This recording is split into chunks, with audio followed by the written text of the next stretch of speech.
Shades. You son of a bitch.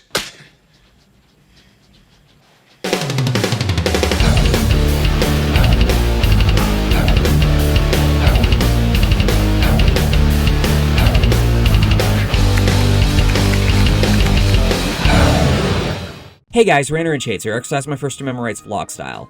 This is part 3 of a 4-part series I made with AtticusTheDeathMetaller when I visited him in Florida, going over what may very well be the stupidest metal list ever, published by Hit Parader in November 2006. If you haven't seen the previous parts, click the link in the description to the playlist for the series. Now let's get on with the video. 50, Brett Scallions of Fuel. Fuel, that is another band that, hemorrhage in my head. Yeah, in my hands. In my hands. Oh, yeah. They're another God bless band you. that, like, why are they on this? Again, this was entering the mid-2000s. Mid-late 90s, I think, is when they first Yeah. came out. Yeah. To the best of our knowledge, former Fuel frontman Brett Scallions is the only member of our top 100 list named after either a fruit or vegetable. Likewise, Anthony Kiedis is the only lister in a band named after such condiments. Guess what?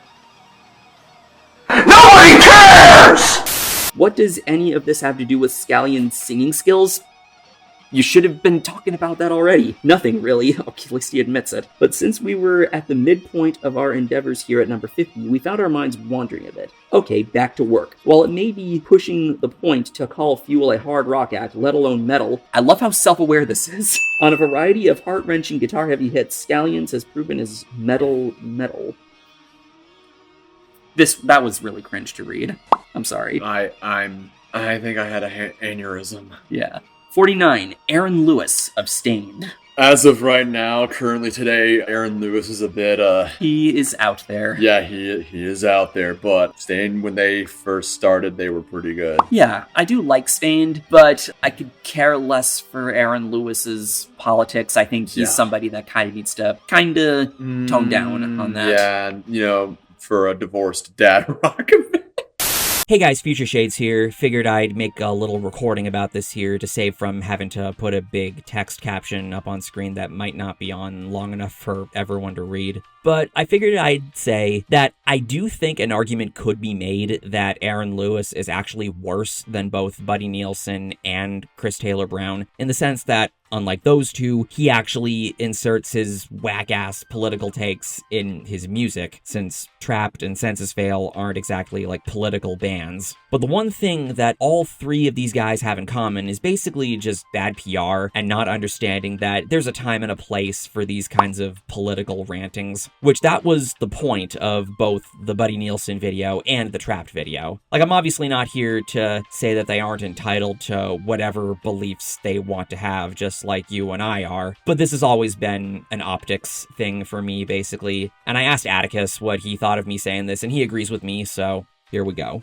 Basically, they all just need to shut up about politics. Okay, back to the video. He also just sounds like he drinks too much nowadays. So. Yep. And another example of how kind of pandering to the new metal scene with this. Do any of you remember the old TV show? Come on, admit it, you love the reruns. There was a line in the show's theme song that goes, "Who can turn the world on with her smile?" Well, throughout his decade-long career, Stained's Aaron Lewis has been writing his own theme song, "Who Can Make the World Sad with His Frown?" Indeed, on a succession of mind-numbingly depressing hard rock hits, Lewis has managed to turn his sad sack expression and down-at-the-mouth lyrical posture into something of a cottage industry. In the process, the shaven-headed frontman has emerged as one of this era's most unlikely stars. That has aged like sour milk. Yeah. Then number 48, Lemmy. Rest in peace, Lemmy. But 48. 40, that is, good God. Yeah. This is one that I'm sure a lot of people would argue really should be higher. Even if he's not really exactly a skilled singer, he's one of the most iconic characters. He is one of the most iconic faces of metal. Of course. When it comes to distinctive metal vocalists, no one else can hold a proverbial candle to Motorhead's infamous Lemmy Kilmister. Anyone who has ever heard, or better yet, seen this mole-faced rocker at work, and shame on you if you haven't, will never forget the experience. He truly is the quintessential voice of hard rock, a gargled with razor blades roar that seems seems destined to tear asunder his vocal cords and your stereo speakers with equal ease. But on top of everything else, Lemmy is a gifted songwriter, one who has written hits for a variety of others, including his bud Ozzy Osbourne. And he also wrote the theme song for Triple H and Evolution, the group that Ric Flair, Dave Bautista, Randy Orton, and Triple H were in. So yeah, Lemmy had his part in wrestling as well. Yeah, obviously I don't really care about that, yes. But, you know, dude's a character. For sure. You know? And he will be sorely missed. Very deserving to be on this. 47, Sully Erna of Godsmack. Oh my god. The dude has the most generic face of that time. But I mean, I love Godsmack. I remember seeing them in Mayhem Fest 2011. I saw them there too. Yeah, they were good. They did the dual drum solo. Yes, that was so awesome. I loved that. That was my favorite thing. My uncle, the one who got me into Satriani, he got me a ticket for Mayhem Fest mainly because of Godsmack being there. He wanted me to see that drum solo. Yeah, Godsmack's early stuff was good, but then like their later stuff was just nowadays they're a lot more generic. And now they're every music YouTuber always like puts their latest releases on their worst lists. Yeah. Sully Erna is a study in intensity. Ever since this tattooed beat messiah first emerged on the hard rock scene with Godsmack in the late 90s, the Boston-based frontman has seemingly operated at one speed, and that would clearly be full speed ahead. His raspy growl has filled a variety of his band's chart-topping hits. With his unique lyrical perspective, he is a practicing member of the Wicca religion, filling each of those O's with a primal energy that makes every listener instantly jump up and take notice. Wow. This is but I mean... Are you listening to this? The Wiccan stuff of like, oh my Now every basic blue-haired they-them girls all practicing Wiccans. 46, Chester Bennington. I will never get over when I heard the news that he passed. Dude, this is really messed up because a lot of people on the list are like dead. Yeah, and they were still alive at the time. Yeah, Chester's death really hit me home. That one shook the world. In a way, it showed how I think it was like a big wake-up call of like, we got to take mental health very, very, very seriously. Yeah. There are those who believe that Chester Bennington may possess the finest voice of his generation. Certainly one of them. There are just as many, however, who operate under the belief that Linkin Park's rocker is something of a one-trick pony, a guy who only knows one way to approach his craft. We're not here to get involved in this debate, rather only to state that either way you may choose to look at it, Bennington has been at the core of one of the great rock and roll success stories of the last decade, with his soaring voice working in perfect counterpoint to that of LP rapper Mike Shinoda. On a string of this band's stick-to-your-brain-like peanut butter hits, Bennington has helped the Park Pack reign supreme. Even if I'm not someone who likes considering Linkin Park a metal band, there's no denying that Chester had an incredible voice on those albums. Chester had a great voice. I mean, I always loved some of the songs from Hybrid Theory, but Meteoro, I would say, was like I consider the first two Linkin Park albums their best work. I considered Hybrid Theory my favorite for a long time, but Meteora, I recently decided, you know what? No, Meteora is the better one. Yeah, and ever since he passed away, I listened to that one song of Meteora, Breaking the Habit. Listening back, it's such a powerful song. Yeah. One of my favorite things about whenever I rewatch your TCAP Death Metal Historian. Yes, it's because of Linkin Park. Yes, when Somewhere I Belong plays. Yes, that is such a good song, and that music video was so awesome. Yes. Jeff Keith of Tesla. They're not a band, I'm assuming. No. I'm just thinking of the Tesla, but I'm thinking of Nikola Tesla. That is what the band named themselves after. Yes, but now I'm thinking of Elon Tesla. Musk. I would literally kill myself for a Tesla. Good boy. But anyway, Tesla was a sort of southern-tinged glam metal act of the mid-'80s. One of the better ones, I would argue. Not a band I remember as frequently, but they're a band that, if you know them, you're quick to label them as one of the better acts of the time. So, from the moment that Tesla first hit the airwaves with their debut disc way back in it wasn't 84, it was 86. It was obvious that there was something decidedly different about this unit. In no way, shape, or form were they a standard hair metal band, despite some pretty impressive follicle displays of their own. Much of that group's distinctive quality can be laid directly at the feet of powerhouse vocalist Jeff Keith, whose throaty bellow powered all of this unit's radio-friendly hits to the top of the charts. And when the Tesla boys decided to unplug their instruments and follow the acoustic route, Keith quickly proved that he was more than up for the challenge. I got no problem with them being on here. He's a very underrated singer for sure. 44, Marilyn Manson. Here we go. Yep. Hey, Godfuckers, listen up. I know you don't like Marilyn Manson all that much. He ruled as America's poster boy for bad taste throughout the late 90s. He set new precedents for gender-bending, cultural shredding, society tearing on stage actions, which included ripping up a Bible and wiping his arse with an American flag. But despite all the notoriety and infamy he has garnered from his various unsavory on and off stage actions, which that certainly held up, the fact is that Marilyn Manson produced some mighty interesting music during the peak of his hard rocking career. While he is now apparently more interested in becoming an offbeat Hollywood star than making new music, it seems a safe bet to assume that the metal machine will once again decide to attack our senses at some point in the not too distant future, and, he did. Shades, may I ask you a very important question? What? Do I look like Marilyn Manson? No one's gonna get that. Anyways, I hope that Bible belt you're wearing, because that's something that you wear, is cutting into your ass. Yes. Giving you a little paper cut. Yes. 43, Ian Gillan of Deep Purple. Deep Purple's a good band. Yeah, I don't like considering Deep Purple a metal band, but to be fair, the album that he sang with Black Sabbath on, Born Again, great album. So I guess that makes up for that. Yeah. So, for whatever reason, Ian Gillan has never gotten full credit for being one of rock's most important and dynamic vocalists. Perhaps that notion is due to the fact that throughout his 35-year history, Gillan has often been overshadowed within his own bands. When he's worked with Deep Purple, with whom he's spent the vast majority of his professional time, he's often shared the spotlight with the mercurial Ritchie Blackmore. During his brief stint in Black Sabbath, he not only had Tony Iommi to contend with, but the lingering aura of Ozzy Osbourne as well. I guess by being compared to Ozzy, I guess? Yet throughout it all, Gillan has proven himself to be the master of the metal shriek, and his voice remains as strong today as ever before. 42, David Draiman of Disturbed.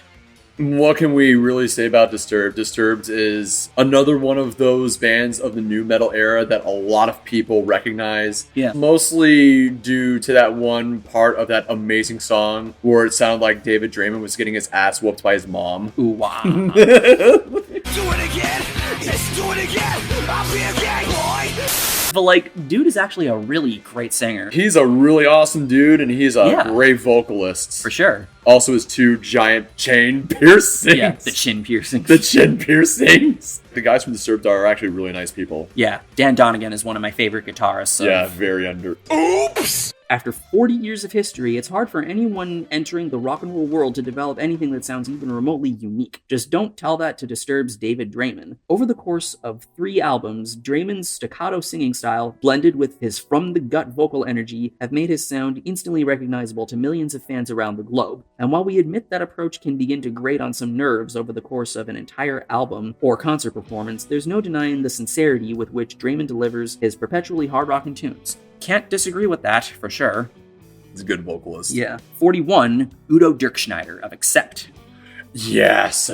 I don't know all the members of Accept, but I am familiar with the bands. Accept's a really good band of the emerging German metal scene. Yeah. Very underrated band, in my opinion. Yeah, they're very awesome. Everything about Udo Dirkschneider is tough. His name, his voice, his look. Hey, don't call this dude the German tank for nothing. With a bulldog-like scowl and a voice straight from the bowels of hell, Dirkschneider has led a double life over the last 2 decades, both fronting the moderately successful Teutonic metal band Accept, you remember Balls to the Wall, don't you? And producing his own even less noteworthy solo discs. Yet despite any of his apparent limitations, anyone who has seen or heard Udo in action over the years is not likely to forget the experience. Can't disagree with that. He's got a really crazy voice. So funny that they said German tank. I'm just like, it's a fucking Panzer.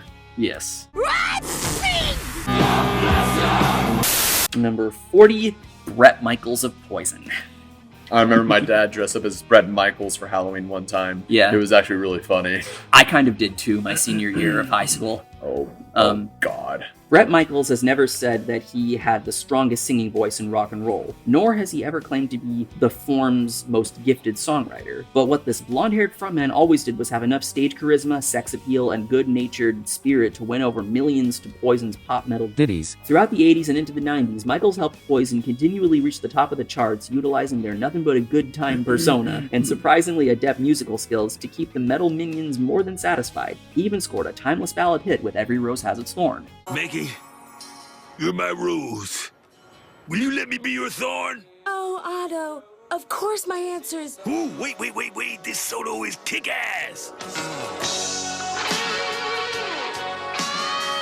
I remember that one reality show where a bunch of like, Rock of Love. Rock of Love were a bunch of women that would probably be like, if you had a kid back in the time, it would be like, wow, you're dating my dad or something. It was so weird. There's still chicks that are like, oh my god, Bret Michaels is so hot. And I'm like, Dude's aged really well. in a way, yeah. I will say that. 39, Brian Johnson of AC/DC. Up there. But metal... But I also say, like, a lot of people are gonna hate me, but AC/DC is so overrated. They are. They are so fucking overrated, but... Their fans annoy me as well. Oh my god. Very important band. Yeah, I don't really like calling them metal, though. For those of us old enough to remember the early days of AC/DC and the tragic death of vocalist Bon Scott, it's almost unimaginable to think that 25 years have now passed since Brian Johnson was plucked from relative obscurity, the Scottish band Geordie, to take his place alongside Angus & Co. During that time, the razor-voiced Johnson has more than proved his worth time and time again, in the process helping the Thunder from Down Under create what is still the best-selling album in hard rock history, Back in Black, which made titular reference to Bon's untimely passing. Still going strong, we can't wait to hear Johnson's work on AC/DC's new disc. Cap. Yeah. 38, Zach De La Rocha of Rage Against the Machine. Raging every far leftist favorite band. I love them, even though I don't really agree much with the politics. I respect them for how they've impacted activism. Much respect for what they do, for sure. Yeah, but Tom Morello is kind of a dick. Yeah. But Zach De La Rocha, his voice is awesome. His voice is awesome and also made political activism cool, in a way. And anybody who says, oh, they're raging for the machine. If you can't beat them, show 'em. We all know who really raged against the machine. Uncle Ted. Get it? The Industrial Revolution and its consequences have been a disaster for the human race. Where, oh where has Zach De La Rocha gone? A decade ago, as the rapping, rocking, politically savvy frontman for Rage Against the Machine, there were few more visible or respected figures in the hard rock world than this frizzy-haired frontman. Then, after departing that unit and seeing his bandmates join forces with Chris Cornell and Audioslave, De La Rocha seemed to go underground. Rumors of various solo projects have filled the rock wires over the last half-decade, but aside from a few rare appearances, De La Rocha has kept his future musical intentions under careful wraps. And then they decided we're not going to perform anymore after that reunion. Yeah, they reunited in late 2019, and that tour got postponed twice because of COVID. I made a trip to New York to go to that, and it was one of the best days of my life. 37, Philip Anselmo. You know what's so funny? What? Is that Zach De La Rocha is a number below Phil Anselmo. That is kind of funny. And everyone hates Phil Anselmo after that dime bash incident. And you won't be needing these anymore. Not my Pantera posters! Phil Anselmo's a racist, He-Man. Separate the art from the artist, Skeletor. That's impossible, He-Man. Oh! But you know what? That doesn't take away from his vocal stylings, because those are like some of the most defining attributes of Pantera. And yeah, Phil Anselmo, great vocalists. The Pantera reunion, a lot of people are like in on it. It's still not Pantera with Dime and Vinny. Yeah, that's the thing. And I'm actually going to be seeing them this year. Space Metal Ferrari, the mad bastard he is, got 2 tickets to Metallica's tour this year, and on one of the 2 dates, the Pantera reunion is opening at one of them. Few figures in recent rock history have been more lauded and more criticized than Philip Anselmo. Hailed far and wide for his work with a variety of bands, most notably Pantera, with whom he rose to the pinnacle of platinum-covered fame in the early 90s, Anselmo's occasionally unpredictable nature and surly offstage attitude has made him a man of mystery in certain rock circles. Possessor. One of the most demonic growls of the time, we all certainly hope that we hear plenty more from this talented Texan in the months and years ahead. Texan? He's from Louisiana. The band is from Texas, though. Yeah, they are from Texas, but Phil is from Louisiana. Again, do your fucking homework. Another thing that I feel the need to mention is Phil's vocals on Pantera's 80s album Power Metal are pretty great. That should really show the kind of range he has even before they changed their sound in the 90s. Yeah, also Cemetery Gates is, yes, I would say, my favorite song of theirs. It's just so phenomenal. Yes. 36. Sebastian Bach of Skid Row. Familiar with Skid Row, familiar with Sebastian Bach. He's a great singer and another one of those men that I hate for how good looking he was. Yeah. His vocals on those early Skid Row albums. When you look back at the party-hardy, moose-abusing 80s, it's quite possible that Skid Row's Sebastian Bach remains that era's most endearing and enduring symbol. With his too-pretty-for-a-guy looks, his flowing blonde hair, and his ribald sense of humor, Bach was the guy every girl wanted and every guy wanted to be. Every guy here'd love to be you, Sebastian Bach!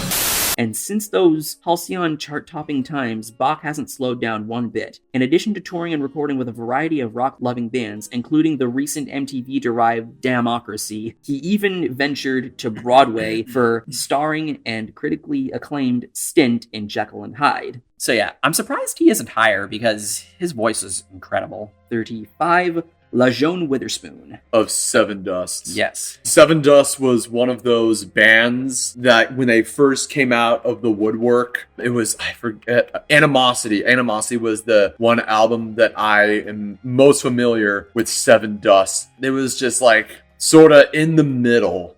But then in 2015, you know where this is leading to when Earthside had Mob Mentality, which is one of the greatest songs I have ever fucking heard, and no one did it better than LJ. Yes. Good fucking lord. I've always considered him pretty underrated as a singer. He is so underrated. He's not someone I would have expected to see on this list when I first found it, but I like that he's on. And when you look at him after, all these years when Earthside had their debut, and then they had LJ on that song, every one of us hold him in such fucking high regard. Like, of course, that song is just masterclass. Right. Seven Dust's La Jaune Witherspoon has always stood out from the crowd. Of course it helps when you're African American in an otherwise lily-white rock world, so we're saying that again. But even more importantly, it is La Jaune's wide vocal range that has impressively gone from gentle purr to roaring rage on a variety of dust hits that has proven to be his greatest distinction. While never quite attaining the level of stardom that so many have long predicted for him, La Jaune remains one of this generation's most noteworthy frontmen. Cool. And as I stated earlier, he's garnered a lot more respect. Yes. He is phenomenal vocalist. Yes, of course. 34, Steve Marriott. Of Humble Pie, I would say, is the most noteworthy one. He was also in the Small Faces. Not familiar with those. Not a metal band either. Again, this list is just showing how out of tune or like they didn't do their homework. Yeah, it's like they were really straining. What do they say about him? These days, Steve Marriott is a little more than a distant and forgotten name to a generation of hard rock fans. A decade after his tragic death, and nearly 3 decades after his most prominent role in rock history, this pint-sized dynamo is too infrequently noted as being one of the most dynamic vocalists in rock annals. Initially as the leader of the Small Faces in the 60s, and then as the frontman for the legendary hard rock unit Humble Pie, Marriott's from the bottom of his soul belting proved to be one of the most distinctive sounds of hard rock's early generation. In sharp contrast to the plant-style wail which dominated that era, Marriott was a pure vocal hellraiser of the highest order. Can't really argue with that. I don't really listen to very much Humble Pie, but it's alright hard rock. Not really a favorite of mine, but like, why on this list? 33, Vince Neil of Motley Crue.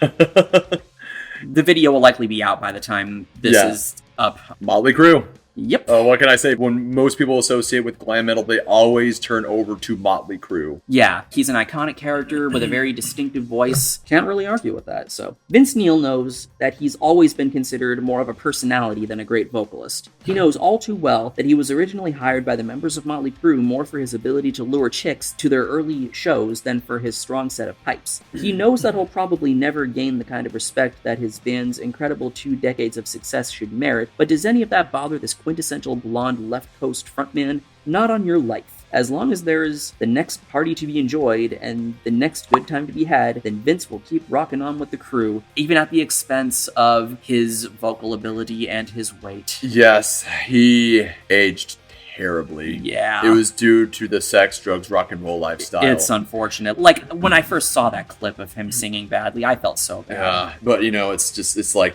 people like Lemmy, even like Ozzy, I'm still amazed that like these guys, due to their lifestyles, they're still alive. Yes. 32, Alice Cooper.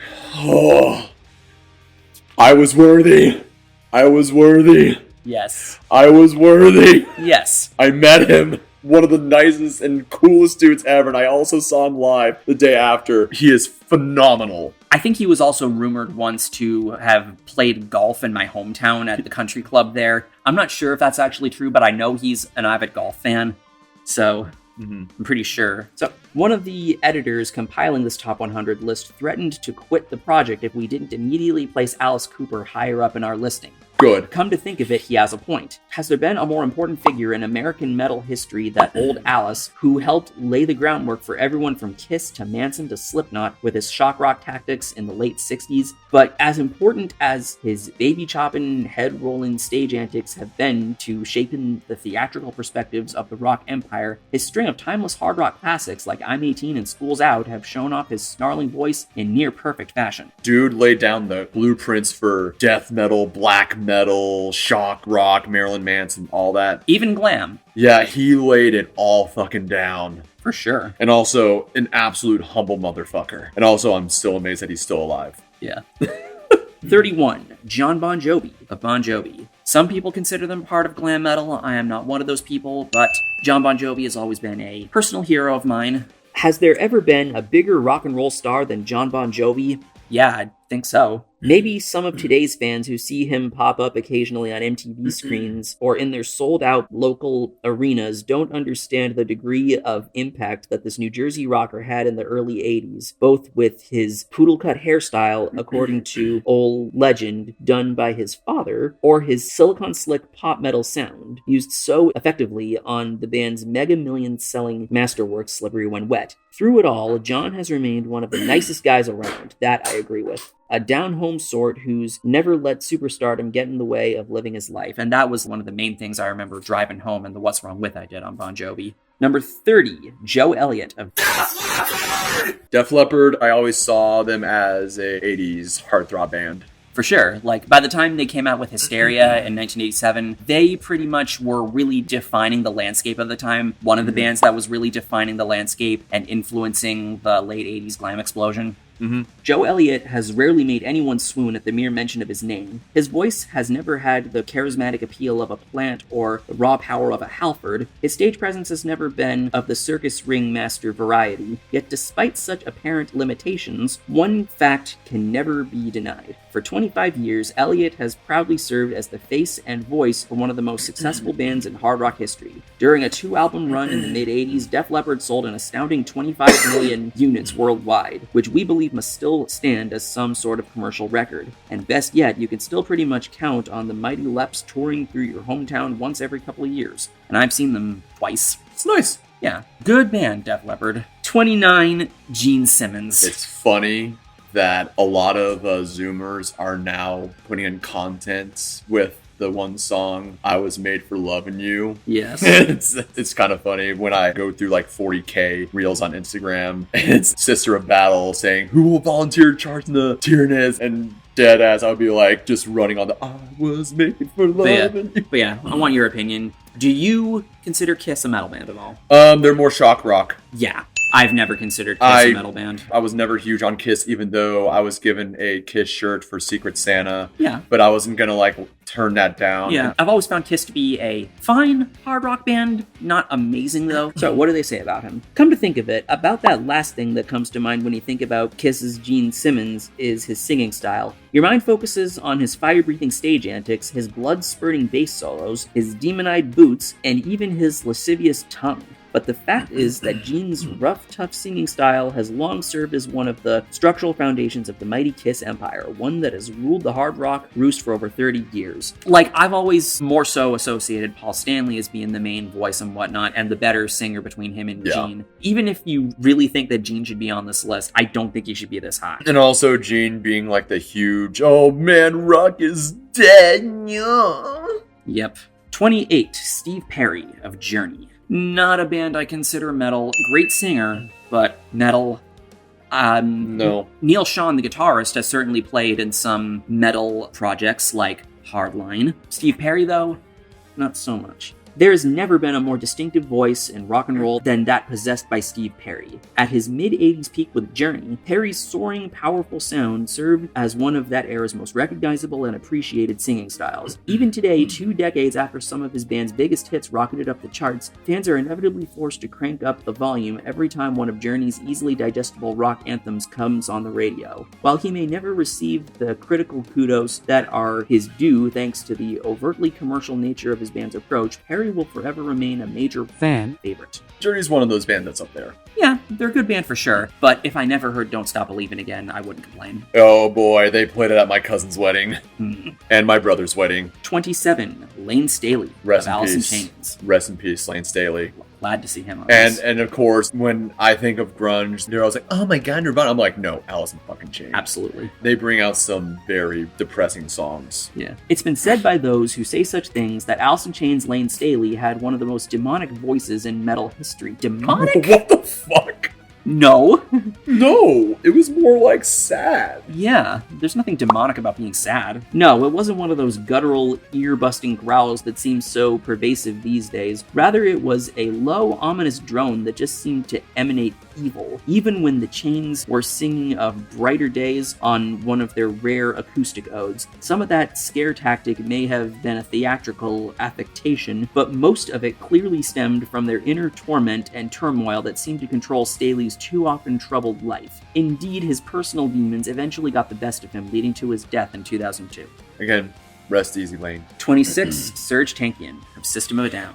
One of my absolute favorite bands Yes. of that time. Like, Serge Tankian is a great, great songwriter. I can remember when Rick Rubin talked about when they were making Chop Suey, the part where they were like, oh, we got this one part at the end of the song and we don't know what to write down. I'll tell you what. There's this shelves of books. Grab one book, open it up, and read the lyrics. And that's how you get, fall into your hands, I commend my spirit. The rest is history. But yeah, Serge has a very distinctive style, for one. And when they had new music for that brief moment in 2020, I was like, fuck yes! Yeah, I mean, it was nice to see. It was for a good cause. Yes. Again, Armenia being attacked by Azerbaijan. Yeah. With his myriad quirky stage mannerisms and equally quixotic vocal style, not to mention his one-of-a-kind look, there clearly is no confusing System of a Down Serge Tankian with any other member of hard rock's elite vocal fraternity. Yet rather than finding his unusual approach any sort of hindrance, Tankian and his bandmates have effectively used their highly individualistic nature to emerge as one of the preeminent hard rock forces of the 21st century. On a wide variety of cutting-edge metal anthems, many of which have chosen to explore a broad swath of important social and political issues, Tankian has provided a key rock and roll perspective for today's generation of politi-rock revelers. Yeah, like Zach De La Rocha, but Yeah. instead of just like protesting, he only focuses on the Armenian genocide, which Yeah. I can understand because were all almost wiped out and Turkey just like sweeps it under the rug.